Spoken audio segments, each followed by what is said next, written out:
Doğu Türkistan, Uygur Türk'ünün yaşadığı büyük zulüm.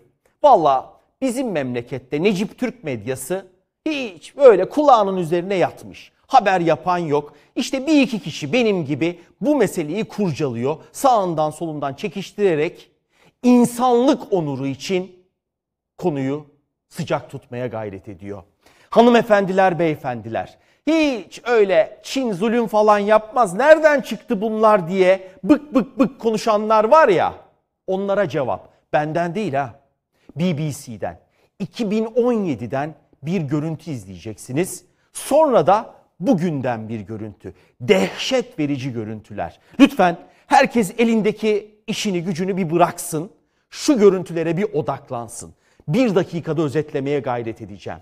Yıl 2017. Çin Devlet Televizyonu bir yayın yapıyor. Bir köydeler. Böyle bir masa kurulmuş. Sanki mülakata alınan mülakat heyeti gibi, öyle söyleyeyim, jüri. Türk çocukları, Uygur Türk'ü orada. Genç bir kız. Böyle Yemenisi başında, babacığı yanında. Seni buradan götürelim mi diyorlar. Başka bir yerde çalışmak ister misin? Hayır, köyümde babamın yanında kalmak istiyorum. Sonra birden fiskoslar başlıyor. Tehdit başlıyor ve kız ağlayarak tamam diyor. Anneciğine, babacığına, köyüne veda edip zorla fabrikalara çalışmaya götürülüyor. Gözünü kapatma Türkiye. Onlar senin kardeşin. Kardeşinliği de bırak. Onlar insan, insan. Ver Bülent görüntüyü, aksın. They set up a stall, but this 2017 state media report shows no one's interested. So they go house to house. If you stay here, this official says, Bülent bir gelir misin bana? Bir gelir misin? Bir geldin. Gördünüz mü kızımızın yüzünü? Akıbetini bilmiyoruz. Şu anda nerede? Ne yapıyor? Bakın, BBC yakalamış. Çin Devlet Televizyonu'nun kendi yayını.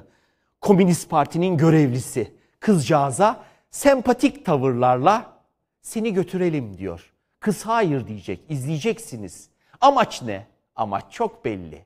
Çocukları ailelerden kopartıp başka uzak noktalara götürüp hem çalıştıracak hem de asimile ederek kimliklerini unutturmaya çalışacak. Aksın Bülent. and never be able to leave. Will you go, he asks. No, she says. But with a mixture of propaganda and heavy persuasion, the young woman eventually agrees. I'll go if others go, she says. The BBC has new evidence that this separation from family and culture is, in part at least, Evet Bülent, bir daha gelir misin bana? Bir daha gelir misin? Şu duygu dolu anlara tanıklık etmeniz için orijinal haberin sesini dinlettim ve sustum. Bilinçli bir suskunluktu. Sessiz bir çığlıktı benimkisi. Nasıl ağlayarak yolluyor annesi? Şimdi, şu günlerde en büyük korkum ne biliyor musunuz? Hani cehalet mutluluktur. Bir şeylerin farkındaysanız bu dünyada acı çekersiniz derler ya. Bilirseniz acı çekiyorsunuz. Bilmiyorsanız sorun yok. Korkum şu. Çin'de hepimizin kullandığı büyük markalar üretiliyor. Ayakkabılar, kıyafetler, oyuncaklar, alet edevat biliyorsunuz işte. O fabrikalarda zorla ailelerinden kopartılan bu benim kardeşlerim çalıştırılıyor olabilir mi? Onların acılar içinde ürettiği ürünleri burada kullanmak. Ne büyük bir acıdır bu. Bilmiyoruz hiçbir şey. Belki de gözyaşlarını damlatıyorlar o spor ayakkabılarına, o eşofmanlara, o oyuncaklara. Şimdi ilk kez göreceksiniz. BBC, fabrikadan çıkışına izin verilmeyen, evinden binlerce kilometre ötede bir fabrikada demir parmaklıkların arkasında zorla çalıştırılan Türkler. Aksın Bülent. İşte görüntüleri. Bakın bir forkliftle paletleri çekiyor. Çekmiş birisi bu görüntüleri. Gerçekten Orta Çin'e götürüyorlarmış Doğu Türkistan'dan alarak. Binlerce kilometre. İşte hepimizin kullandığı ürünleri üretiyorlar.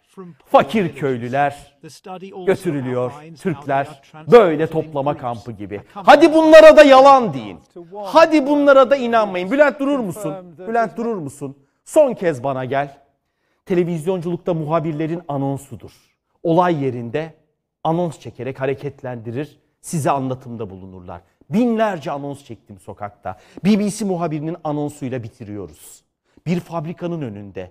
Arkamda Çinlilerle konuştum, işçilerle.